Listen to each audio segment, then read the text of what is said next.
আসসালামু আলাইকুম everyone, welcome to my channel. কেমন আছেন সবাই? আজকে আমি তৈরি করব গরুর মাংসের টিকিয়া কাবাব বা শামি কাবাব। এটা খুবই সুস্বাদু হয়, মজাদার হয়।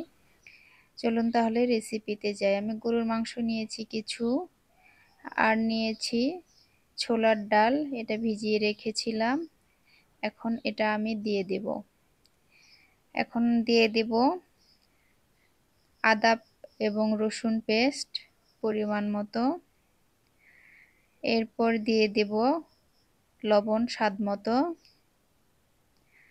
এরপর আবার দিয়ে দেব লাল মরিচের গুঁড়া, এটাও স্বাদ মতো। যে যেরকম ঝাল খাবেন সে অনুযায়ী দিবেন। এরপর দিয়ে দেব হলুদের গুঁড়া।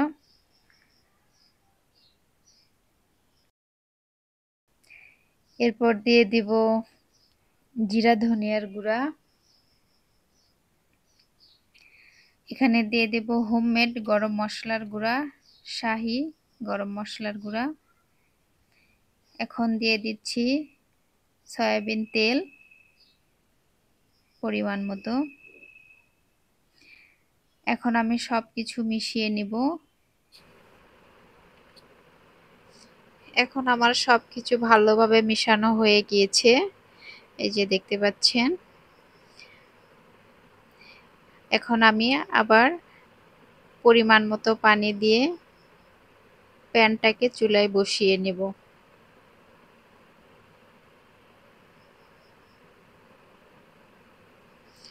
এই যে আমি এখন ঢাকা দিয়ে দিলাম।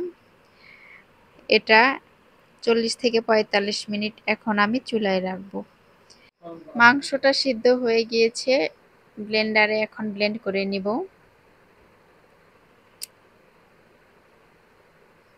এই যে আমি মাংসটা ব্লেন্ডারে ব্লেন্ড করে নিয়েছি। এখন আমি পেঁয়াজ কুচি দিয়ে দিব।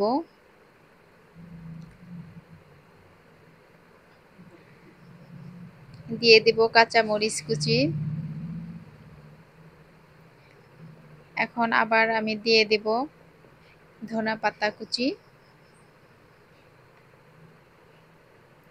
একটা ডিম আমি দিয়ে দেব। দিয়ে দিচ্ছি গরম মশলার গুঁড়ি সামান্য পরিমাণ। আর এখন আমি দিয়ে দেব 1 স্লাইস লেবু, সামান্য রস। এখন আমি সবকিছু একসঙ্গে মিশিয়ে নিব। মিশিয়ে আমি কাবাব তৈরি করে নেব। এখন চুলায় আমি প্যান বসিয়ে তেল দিয়ে দিচ্ছি। আর এই যে দেখতে পাচ্ছেন আমি কাবাবগুলো তৈরি করে নিয়েছি। প্যানে কাবাবগুলো সব দিয়ে দিলাম।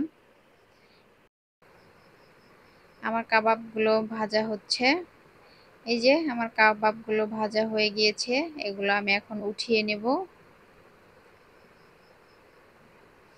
অনেক সুন্দর কালার এসছে। আমি কাবাবগুলো উঠিয়ে নিয়েছি, একটা সার্ভিং প্লেটে সাজিয়েও নিয়েছি। মাশাআল্লাহ অনেক সুন্দর হয়েছে। চাইলে আপনারাও এই কুরবানি ঈদের মাংস দিয়ে শামি কাবাব বা টিকিয়া কাবাব বানিয়ে নিতে পারেন।